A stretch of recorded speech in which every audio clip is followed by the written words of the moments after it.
Ito pong pamatay damo na ito po ay kung tama yung aking pagkakatanda, ito po ay ipinakilala noong taong 2020. At ito nga po ay binansagan pa na pambansang pamatay damo.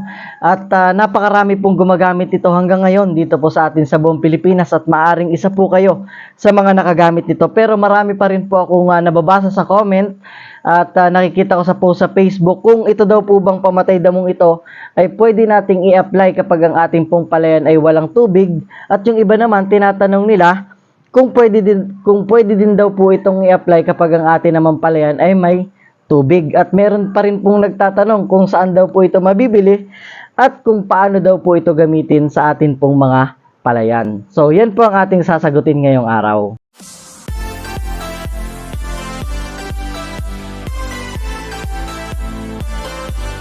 Isang magandang araw na naman po mga kasaka. Ako po muli ito, ang inyong agriculturist, sumasaludo sa magsasakang Pilipino para sa Pilipinos. So wag na po nating patagalin ano po mga kasaka. Ito po nga pamatay damong ito po ay maaaring kilalang kilala nyo na at maaaring isa po kayo sa nakagamit at nakakita na po nito. Ito po ay produkto ng Leeds Agri. Ito po yung kanilang Frontier 200 OD. Pero disclaimer lamang po muna, ako po ay hindi empleyado ng Leeds Agri at hindi rin po ako binayaran para i-promote or ipakilala sa inyo ito pong lason na ito. Ito pong Frontier 200 OD. Sa tagal na po nito ay meron po akong mga laging nakikita na mga katanungan katulad po ng paano po ba ito gamitin at kung pwede daw po ba itong i-spray kapag ang palaya natin ay may tubig, or kung pwede rin po nating i-spray kapag ang palaya natin ay wala naman tubig. Yun po yung mga nababasa kong katanungan at yan naman po ang ating sasagutin ngayon. So, pero bago yun ay ano po ba itong Frontier 200 OD at paano po ba gamitin ito, gaano karami yung dosage na nararapat para sa isang knapsack sprayer at para sa isang ektaryang palayan. Ito pong hawak ko, ito po ay 1 liter, 1,000 ml po ito. So ito pong dosage nito kapag po ang gamit natin ay 16 liters na knapsack sprayer ay mangangailangan lang po tayo ng 100 ml. Sa madaling salita, yung 1,000 po, pag yan po ay dinivide natin sa 100, yan po ay 10 tangke. At yung 10 tangke po na yun po ay sapat na para sa isang ektarya nating palayan. At ito naman, kung itatanong nyo po, ano po bang edad ng palay, anong araw na dapat natin i-apply itong Frontier 200 OD.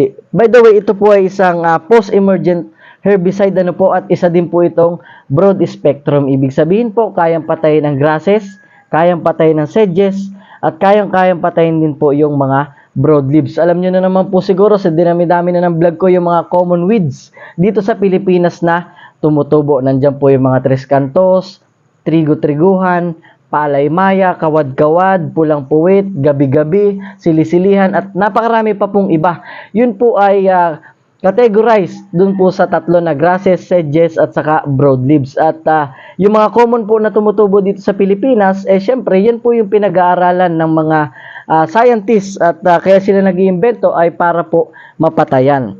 So ito pong post-emergent herbicide na ito, ang maganda po dito, ito po ay merong tatlong aplikasyon po. Pwede pong halimbawa, kapag bata pa, pwede po natin itong i-apply 12 to 15 days or yung mid-post. Ito po yung mga tipong 2 hanggang 3 dahon pa lang po ng damo, ay pwede na po natin itong i-apply 12 to 15 days. At sa pagpuksa po ng damo ay napaka ganda po, or inirecommend ko na ang best timing talaga na pagpuksa sa damo ay yung early age pa lamang po para hindi siya makagambala or hindi siya makapangagaw ng nutrients habang yung palay natin ay lumalago. So, ganun pa man po, kung halimbawa tayo hindi nakapag-spray ng 12 to 15 days, pwede pa rin po natin siyang gamitin sa 21 to 25 days after na mailipat tanim or may sabog tanim yung atin pong palay. Yun naman po yung late post. Kapag hindi pa rin po tayo nakagamit